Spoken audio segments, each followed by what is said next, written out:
So, here's the simple calculator. Let me see. Ito po yung yung simple calculator natin. Titignan natin kung mag-work ba siya. So, i-run natin. Run. Yan.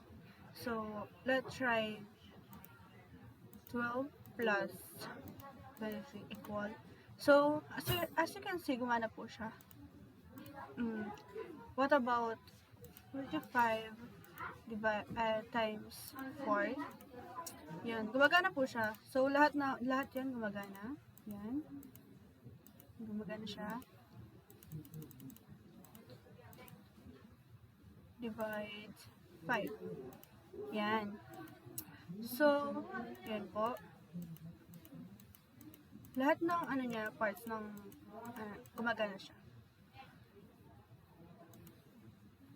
Then, yan po yung kong design is like simple lang po yun. Yan.